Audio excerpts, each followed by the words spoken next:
really only two kinds of music. There was rock, which was big arena rock, and then there was disco. And both of those were pretty lame at the time. The rock and roll stuff that was happening was just too overproduced and really, kind of losing touch with what people were really about, I thought. Once I heard punk rock, it was just, the first punk rock records I heard were the Dickies, just a white vinyl EP. It was different, first of all, it was on a white vinyl, just different than anything you'd ever seen. And then the Sex Pistols, Nevermind the Bullets, and they were just both so powerful, and just raw. It was, and what they were saying about, to me, it seemed more powerful, meant a hell of a lot more than what REO Speedwagon was singing about at the time.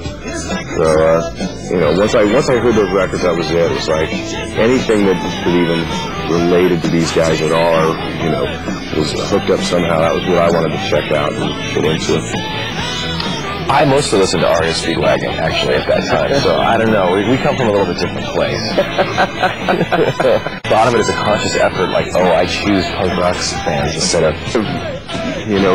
that's one of the things that separated punk rock from, like, rock and roll. It wasn't so much about technical ability. It was more about a desire and intent, having these feelings that you wanted to get out, and take 3 chords and just do it, or 2 chords, or 1 chord, Yeah, and that's what's so great about bands like the Ramones, is that it was very simple, but it was very heartfelt and really good songs, and great songs, and you didn't have to be a guitar virtuoso to do it. The Ramones would go on tour, and every town they'd play in, all these bands would start up after the show, because they'd watch the band and say, oh wow, we could do this too. So that was what was so great and so invigorating about the punk scene, is that it inspired people to do it themselves and start their own bands. There's been a lot of punk bands that have been just hugely inspirational. Dexter pointed out that the Ramones, when they would tour the U.S., you'd see bands that were inspired, pop up almost immediately, after they came through. There's the Sex Pistols, of course, from England, and the Clash as well from England. On our side of the country, we had Jello Biafra, who was a singer for the Dead Kennedys, and just hugely inspirational, I think, real icon of the West Coast scene. There's bands like X from LA, and for us, some of the Orange County bands that meant a lot to us were bands like Social Distortion, TSOL, The Adolescents, Vandals. So there's thousands of influential people and bands out there, and people that work behind the scenes too, set up clubs or whatever. That's what they was almost as important as the bands themselves.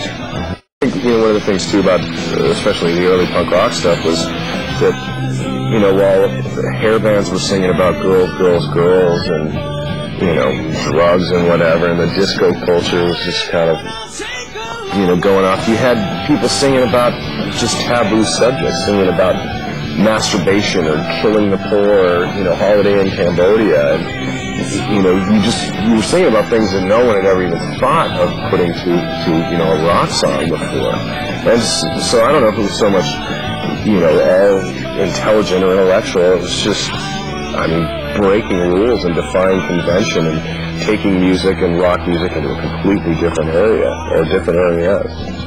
Yeah, there's always been an element of punk that has been just, it's just so rebellious, and it's so about breaking rules, and also such high energy music. The slam pits have always been kind of violent, people slamming into each other, but it's not been malicious. In most cases, it's not malicious. You'll get the occasional jock and the wants to hurt people, but I think just because punk rock is so much about breaking rules, and it is such a high energetic form of music, that you get some people that take either of those too far, and you have some troublemakers in that scene. But go to a high school football game, anywhere in the U.S. on a Friday night, whatever, the weekend, and there's going to be fights, and people are brutally trying to hurt each other, at least on the field, if not in the stands.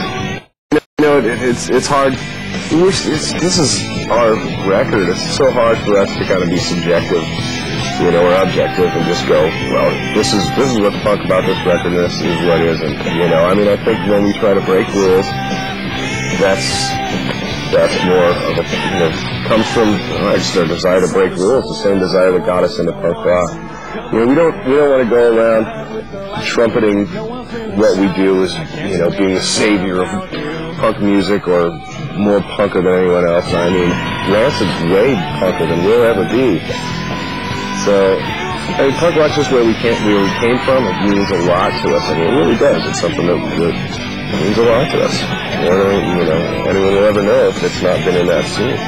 So, but I mean, this is just a record. It's just fun. It's not, you know, it's not meant to save the world. It's not meant to be important. It's just entertainment. It's been fun. It has been fun. What do you think? We've had a good time here on Tradition to Dawn. Yes, we have. Thank you for watching. Thanks for checking it out. And I don't know, hopefully we'll come back and we'll see you guys real soon.